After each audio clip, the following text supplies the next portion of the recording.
Welcome back to the deep dive. Look, if you're trying to make sense of the absolute chaos in Port Charles right now, you're definitely in the right place. We've been digging through everything from September 29th through October 10th, and the word intense doesn't even begin to cover it. We're talking family, crime, money. It's all hitting the fan at once, it seems. Yeah, it really, really is.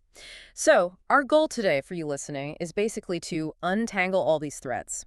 Give you that shortcut. We're doing a deep dive, sorting out the betrayals, the reunions, who's backstabbing who, all that good stuff. Right. We're synthesizing material across really three huge intersecting plots. First, there's this massive, 7-year family secret blowing up into a reunion that's, well, it's complicated. It's Nathan West, huge news. Exactly. Then you've got this almost like a civil war brewing over the Quartermaine estate, the mansion itself. Oh, yeah, the Q Mansion fight, classic. And finally, this really shocking shooting. It stalled the police investigation. And the victim, Drew Kane, he's not just recovering, he's planning revenge against pretty much everyone. Wow. It's a lot to track. So let's dive in. Our mission here is to help you figure out who's actually alive, who's plotting what, and frankly, who's about to lose their entire legacy. We're pulling together all this info, giving you the context behind Drew's shooting, the huge emotional weight of Nathan's return, and the all-out legal war for the Quartermaine identity. Let's get into it. Okay, first things first. We absolutely have to start with the most emotional bomb drop of this whole period. Nathan West. 7 years ago, everyone thought he was dead. Gone. A closed chapter for so many families. Now, bam. The sources are clear. Nathan West is alive. He's at General Hospital right now. Just imagine that news hitting. Well, yeah. And it forces this total reevaluation of the past, right? Especially for Liz Obrecht. She's carried that grief for her son for 7 long years. The sources really highlight her reaction. First, she's described as overjoyed, just to be at his bedside. Overjoyed feels like an understatement, probably. Totally. It's this sudden reversal of this profound, years-long sorrow, and then that emotional shockwave. That's really grounding this whole storyline. It's interesting, though, how the news gets delivered. It's Nina Reeves. Right. Nina, who's already tangled up in every other major drama happening. Seriously. She's the one tasked with telling Lyle and also Britt Westbourne.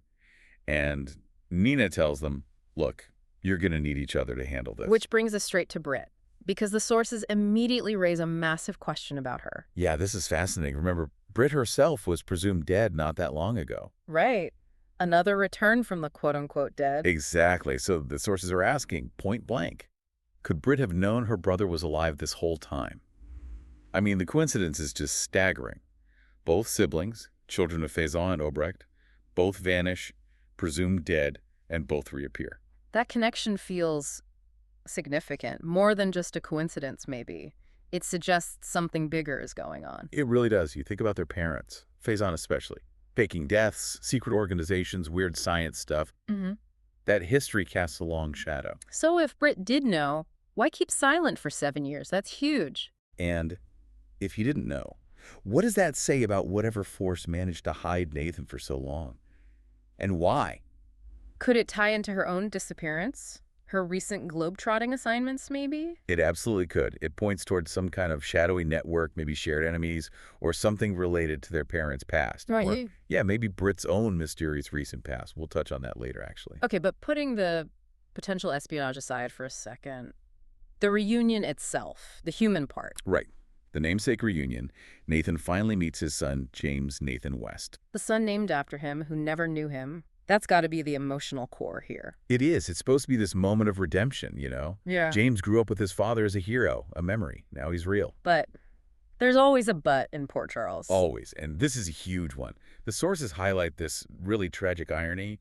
While Nathan is meeting James, James's mother, Maxie Jones, she's in a coma. Oh, wow. I'd forgotten that timeline detail. Yeah, and her return isn't expected until 2026. So she misses this completely. That's devastating. The ultimate reunion happens, but the mother of his child, the one who kept his memory alive for James, she's just absent for years to come. It layers this thick coat of bittersweet tragedy over everything. How do you even begin to integrate Nathan back into James's life when Maxie can't be part of it? Can't consent, can't witness it. And that creates instant conflict, doesn't it? Immediately. Because it puts Felicia Scorpio in a really tough spot. Maxie's mom. Right. Felicia's the one pushing Spinelli, insisting that James has a right to know his father to meet Nathan now. And Spinelli. He's basically been James's dad all this time. Yeah. And he's completely devoted to Maxie while she's in this coma. Exactly. So Spinelli is going to be, let's just say, profoundly unhappy about this. Being forced to facilitate this huge, life-altering reunion under these awful circumstances, he's going to resist, or at least be incredibly conflicted. So, okay, we've got pure joy for Lies, deep suspicion swirling around Britt, this incredibly poignant but tragic reunion for Nathan and James, and now immediate conflict brewing between Felicia and Spinelli over what's best for the kid. Nathan's return isn't just solving an old mystery. It's kicking off a whole new wave of conflicts, all driven by love and protection, but still, conflict. It just shows how even good news, like someone returning from the dead, can instantly destabilize everything else. That's Port Charles for you. External joy often just highlights the internal fault lines, doesn't it?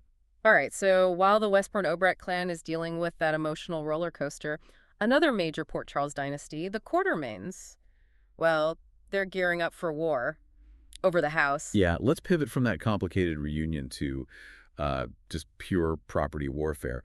This whole plot line spins out from Monica Quartermain's passing.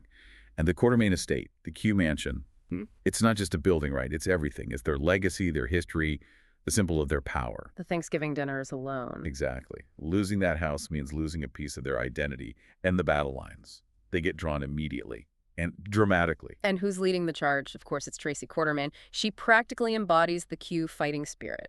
She does. And the sources describe this classic soap moment. Tracy finds a mystery woman in the family crypt during a time of mourning. You can't make this stuff up. Who is she? This is Veronica Ronnie Bard. And get this, he's played by Erica Slezak, soap royalty. Wow, okay. That signals this is a big deal. Huge. Yeah. And Ronnie claims she's Monica Quartermain's biological sister, an unknown sister showing up in the crypt. That screams calculated timing. Yeah, no kidding. So what's her angle? The sources are pretty clear. Yeah. She's there to stake a claim on the Quartermain estate, the mansion. And given everything that house represents, all the history, the fights, the company deals launched from that living room, this isn't just about money. It's about controlling the family legacy itself. And Tracy's reaction. Predictable, I imagine. Oh, completely. Tracy makes this solemn vow right then and there. She will not let Ronnie get her hands on that estate. She'll use every weapon in her arsenal. Which guarantees this is going to be an ugly, drawn-out fight. Tracy doesn't back down when it comes to family property? Not ever. And this whole thing really kicks into high gear, kind of the starting gun, on Wednesday, October 1st. That's the day of Monica's will reading. Ah, the will reading. Always a source of drama. Always. And the sources explicitly say this reading causes big ripple effects and consequences, which tells you the will wasn't straightforward. It was surprising, maybe even punitive. And here's where it connects back to the other big plot line, right? Drew Kane. Exactly. Drew is described as being absolutely furious after hearing the will, just enraged. Right, what happened? Well, the strong suggestion from the sources is that he was either cut out entirely or maybe given something tiny, inconsequential, something that felt like a slap in the face given his connection to the family. Ouch. That would sting, especially for someone like Drew who's been fighting for his place. Right. And the speculation around why Monica might have done this is key. The sources suggest she might have changed her will specifically because of Drew's recent behavior. His aggressive corporate moves, his manipulation. Monica as the family matriarch making a final moral judgment. Pretty much. A posthumous slapdown. And this perceived snub, it just pours gasoline on the fire of Drew's anger. It gives him even more motivation for the revenge plot we mentioned earlier. So Monica's death, instead of bringing the family together, is actually tearing it apart in multiple ways. The surprise sister trying to take the house, and Drew feeling disinherited and furious. Exactly. Her legacy is instantly becoming conflict. And that anger from Drew, it's going to be aimed everywhere. Internally at the family, externally too. And Ronnie's not just going to fade away, especially with Erica Slezak playing her. No way. She's serious about her claim. And the sources suggest she might have some serious legal firepower behind her. Martin Gray. Martin Gray. Oh, okay. He's smart. He's aggressive. He knows everyone's secret. Exactly. If Martin is representing Ronnie, Tracy's vow to protect the estate is going to be seriously tested. This won't just be family squabbling. It'll be high-stakes legal maneuvering. Ugly, strategic, and probably very public. So the Q Mansion fight is set. Tracy versus Ronnie, potentially with Martin Gray involved, and fueled by Drew Kane's fury over being cut out. Monica's passing just lit the fuse. Okay, so now let's connect directly to that fury. Drew Kane. He might be plotting revenge now, but this period starts with him as the victim, shot, and the immediate fallout. It lands squarely on Michael Corinthos. Yeah, Michael is just spiraling, total panic mode. Yeah. He's terrified he's going to be arrested for shooting Drew. And you can kind of see why he'd be worried, right? Oh, absolutely. He's got the perfect storm against him. Motive. Check they were in major conflict. Proximity. Check sources say he was right down the street. Opportunity. Well, maybe. Plus, he's a Corinthos, which always puts him under the microscope. Even though the sources suggest he didn't actually do it? Right. The feeling is he was just in the wrong place at the wrong time. He makes the perfect patsy if someone wanted to frame him.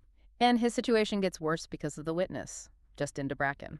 Yeah, she tells Michael flat out, she isn't sure the police actually bought her story.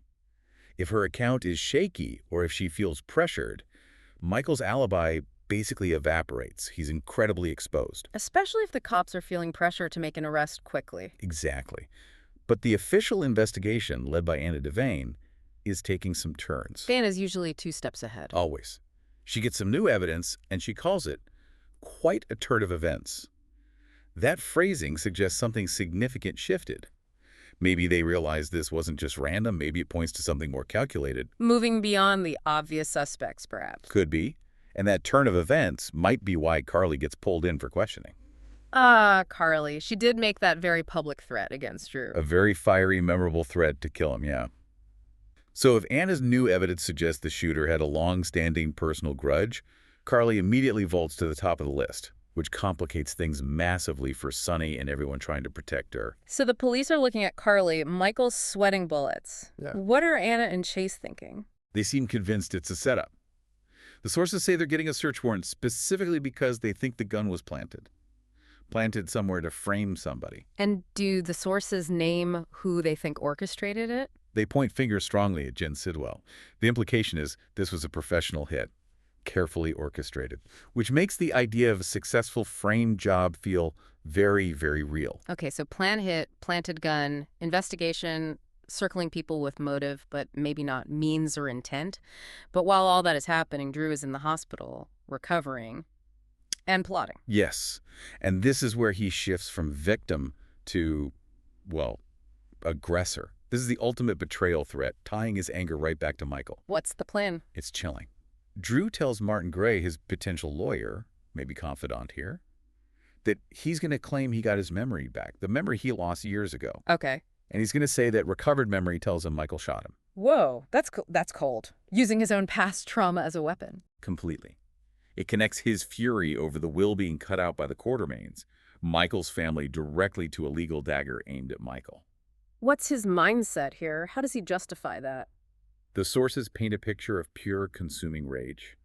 He's described as absolutely plotting revenge, not just against the accused for the will, but specifically Michael. And get this quote, against pretty much everybody in Port Charles. Scorched earth. He feels wronged by everyone. Totally. He sees himself as the victim, the persecuted one, and the whole town is complicit in his eyes. Claiming recovered memory is kind of the perfect weapon, isn't it? It's legally messy, hard to disprove definitively, but emotionally devastating. He can frame Michael without needing actual physical proof. So Michael's panic is completely justified. He's not just worried about being framed by the real shooter. He's worried about being framed by the victim. Exactly. He's running from this phantom accusation that Drew is ready and willing to make real. And it could stick, especially if a planted gun turns up. And the sources seem to think an arrest is coming soon. They indicate an arrest might be imminent, yeah. And this is crucial. They caution it will likely not be the actual shooter. So the frame job works. It seems that way. It reinforces the idea that Sidwell's plan, or whoever's plan it was, is succeeding.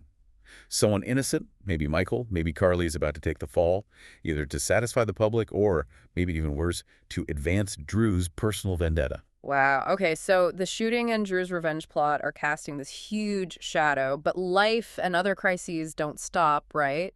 How does this affect the custody battle, the one between Willow and Nina? Oh, it fuels it. Yeah. Immediately. The chaos from the shooting ripples directly into their fight. First point of contact we see is at the hospital. Willow and Nina are arguing. And Nina's main worry, it's actually strategic. She's afraid Willow will badmouth her to Nathan. To Uncle Nathan. Why him specifically? Because Nathan is back. He's Liesel's son, Nina's cousin. Yeah. He's this sudden new emotional anchor for that whole family branch. Yeah. If Nathan takes Willow's side, sees Nina unfavorably, he could potentially offer testimony or just influence things in the custody case. He's a neutral party, potentially. So Nathan's return isn't just emotional, it's instant legal leverage. Wow, pretty much.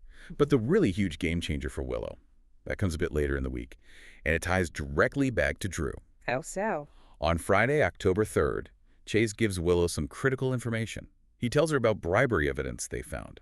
Evidence from Drew's safe. Bribery. Drew bribing someone. The evidence apparently implicates Drew in bribing a judge. And for Willow, this news is catastrophic. Why catastrophic? I mean, it's bad, but... Because her whole strategy, her hope for getting her kids back, was leaning heavily on Drew, on his influence, his support, his position within that powerful Quartermain Corinthos world. Ah, so finding out he might be corrupt just pulls the rug out from under her. Completely. The sources say she's falling apart when she hears this. She relied on him. And then the sources add another layer, potentially even darker. What is it? The notes suggest Willow might also find out that Drew could possibly be implicated in her death. Wait, what? Her death? You mean her illness? The one she almost died from? The phrasing is stark. Her death. We don't know the exact details of what she discovers, but if Willow comes to believe that the man she was counting on was not only involved in bribery, but might somehow be connected to her own life-threatening health crisis... That wouldn't just shatter her trust. That would change everything. Morally, legally, everything. Exactly. It forces this massive recalculation. She can't trust Drew. She can't rely on his influence. And any moral high ground she felt she had by aligning with him against Nina, gone. Poof. So she needs a new plan. Fast. What does she do? This is heading into the week of October 6th now. She goes into survival mode. Pure strategy. The sources say she's focused entirely on figuring out her next move, and they outline two possible paths, both incredibly risky and centering on Michael. On Michael, her partner, the father of her kids. Yep. Option one is more general. She might just look for a new way to sabotage Michael's position in the custody fight. Undermine him somehow. Okay, that's bad enough. What's option two? Option two is the real shocker. The sources suggest she might become fully supportive of Drew's plan. Drew's plan to accuse Michael of shooting him, she'd support that. Yes. Knowing it's likely false, knowing what Drew is capable of now, she might still back his play. Why? Because it would massively help her custody case. How does that logic even work? Aligning with someone plotting revenge, supporting a false accusation against her kid's father. Wouldn't that destroy her credibility in the long run? It's the calculation of absolute desperation, you see. Think about it legally. If Michael gets arrested for attempted murder, or even just formally accused and investigated, his standing as a fit parent, it collapses instantly. So for Willow, getting the kids back becomes the only thing that matters. More than truth, more than Michael's freedom, more than the family unit. The sources suggest she's pushed that far, that she's willing to sacrifice Michael to win the custody war. It's cold. It shows how far things have escalated from emotional disputes to total legal warfare where the ends justify any means, even betraying the father of her children to achieve her goal. So finding out Drew is corrupt doesn't make her expose him. It makes her see him as a potential weapon against Michael. That seemed to be the potential path. Drew, the man plotting revenge on everyone, might just find his most powerful and unexpected ally in Willow, all because of her desperation over custody. Right, so while these huge legal and criminal battles are swirling, personal lives don't just pause. Relationships are breaking, shifting, or maybe even finally moving on. We should look at Portia and Curtis. Okay, yeah. What's happening with them? Their situation always seemed tied up with secrets. And it looks like a big secret just got neutralized. The story starts with Christina and Portia getting some life-changing news. Life-changing? How? The strong implication from the sources is that this is Trina finally telling Portia the good news. Drew can't blackmail her anymore. Blackmail her over what? Oh, right, the paternity secret about Trina. Curtis potentially being her father instead of Taggart. Exactly that secret. Apparently, Trina and Kai managed to steal and destroy whatever leverage Drew had on Portia. That secret is now safe. Wow. That must be a massive relief for Portia. That's been hanging over her forever. Huge weight off her shoulders.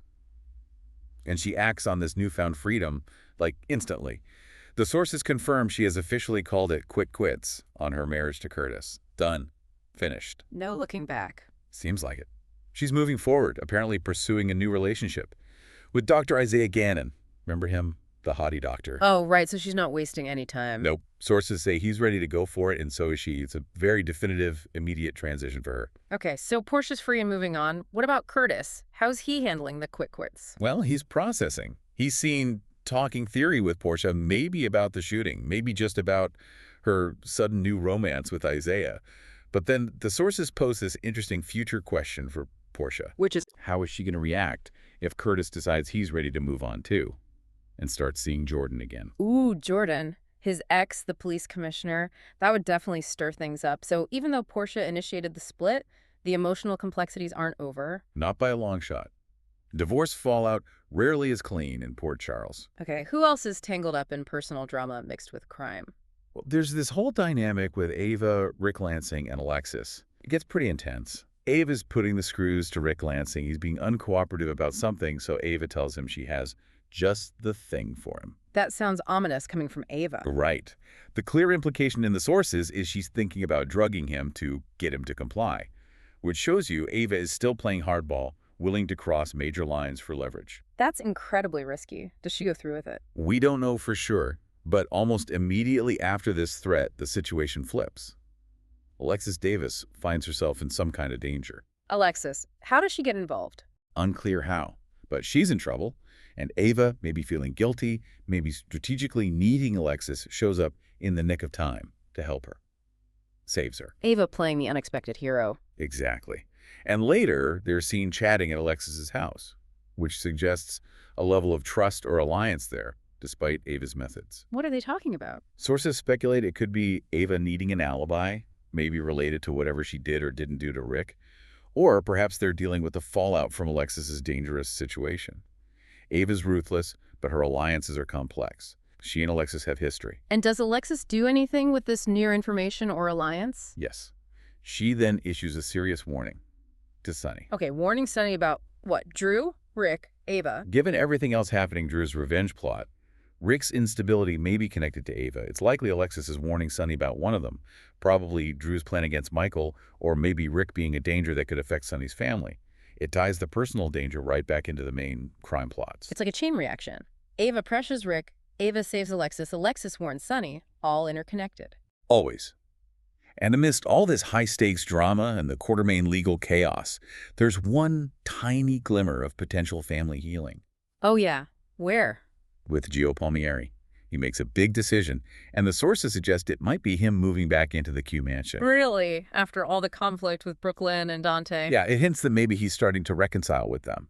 So while the older generation Quartermains are basically in a civil war over the will, maybe one member of the younger generation is trying to rebuild some bridges. A small sign of unity in the middle of chaos. Okay, we've covered the family reunions, the estate battles, the shooting investigation, the custody nightmare, and the relationship fallouts. What loose ends are left? Feels like there were some mysterious international angles. There definitely are. These are the threads that hint at larger forces at play behind the scenes, the kind of shadowy stuff Port Charles is known for. Let's circle back to Britt Westbourne first. Right, because her return wasn't just about Nathan. Not at all. Remember we said she was in absolute shock on October 1st. The sources suggest this was likely triggered by a message from her mystery boss. The one she was working for when she was away. That seems to be the one. And right after that shock hits, the very next day, October 2nd, she's described as ready to play hardball. That's a fast turnaround. From shock to aggression, what does play hardball mean here? It sounds like she receives some kind of direct order, maybe a threat, or a very high-stakes assignment from this boss. Her needing to play hardball could mean she's negotiating something tough on their behalf. Or maybe she's pushing back, defending herself against whatever this demand is. And this isn't just a one-off contact. Nope. The sources confirm the mystery boss reaches out to Britt again in the second week. So whatever shadowy dealings she was involved in before she died, they're not over. They're running parallel to all the intense family drama with Nathan. This boss is a definite wild card, an external threat that could intersect with everything else at any moment. Okay, mystery boss controlling Britt. Who else is caught up in secret assignments? Jocelyn Jacks, right? With the WSB. Yeah, exactly. Jocelyn's back in Port Charles after her time away, presumably linked to the WSB, that's the World Security Bureau, the spy agency that always seems to pull Port Charles residents into global messes. What's her status now she's home?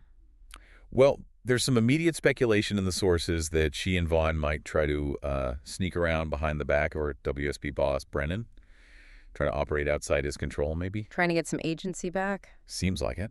She actually meets with Brennan on Friday, October 3rd. The sources say she's wondering if he has a new assignment for her. And does he? Apparently not, or at least not an active one. The sources suggest Joss is basically told to just adjust to life back home, go back to school, and wait to be ready. Wait to be ready. That sounds manipulative, like keeping her on a leash but inactive. It's a classic psychological control tactic, isn't it? Forced inactivity breeds anxiety. It keeps her anticipating the next move, keeps her tethered to the WSB, but denies her any immediate control. Brennan maintains his leverage just by telling her to wait. So Britt's being actively manipulated by her boss, Jocelyn's being passively controlled by hers, lots of shadowy forces pulling strings. Definitely. And that brings us, finally, back to Sunny. With all this going on the shooting, Michael's panic, Drew's disinheritance, and especially Drew's explicit plot for revenge against Michael, where does Sunny land? Protecting Michael. Has to be. That's exactly what the sources emphasize. Sunny is contemplating his next move, but his primary motivation, overriding everything else right now, is protecting his son Michael. Which puts him on a direct collision course with Drew. Absolutely. If Drew goes through with his plan, using his recovered memory to accuse Michael, Sunny will have no choice but to intervene, to neutralize that threat. And that could get complicated fast. It might put Sunny in conflict not just with Drew, but maybe with Alexis if she's protecting Rick, or tangled with Ava, and potentially, devastatingly, with Willow. If Willow decides backing Drew's lie is her path to custody, Yes. Sunny might find himself having to fight his own daughter-in-law to protect his son. It really does create this protective circle around Michael, doesn't it? But that circle is going to be tested from every angle: criminal threats, legal threats, and now, potentially, betrayal from within the family itself. Hashtag tag tag outro. So when you pull back and look at these 2 weeks, wow. What really stands out is how calculated strategy and just raw, explosive emotion are colliding everywhere. You have the genuine, profound happiness of Nathan meeting James, right? But it's immediately tangled up with Maxie's tragedy and potentially undercut by the absolutely cold-blooded custody move Willow is thinking about making. Yeah, that contrast is stark. And at the same time, the iconic Quartermain house, their whole legacy, is under threat from this surprise relative, while Drew is busy mapping out this massive, scorched earth revenge plan against, well, apparently everyone. These aren't just little dramatic bumps. These are seismic shifts happening all at once. It really defines chaos, doesn't it? Driven by old grudges, new secrets, and just pure desperation. And you realize how many people who are essentially innocent bystanders, like little James West or Michael, if he's framed, are just caught in the crossfire. Precisely. And that brings us to the final thought, the question that kind of lingers after digging through all this.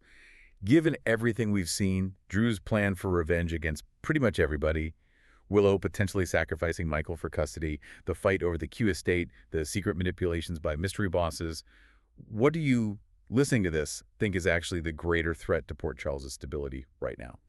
Interesting question. What are the options? Is it the more overt criminality? You know, the shooting itself, the planted evidence, the shadowy WSB stuff, Ava maybe drugging Rick? Or is it the quieter, colder, more calculated manipulation happening within families, the betrayals, the leveraging of love and loyalty, like we see driving the custody fight, or maybe even fueling the estate battle? So open crime versus internal hidden manipulation.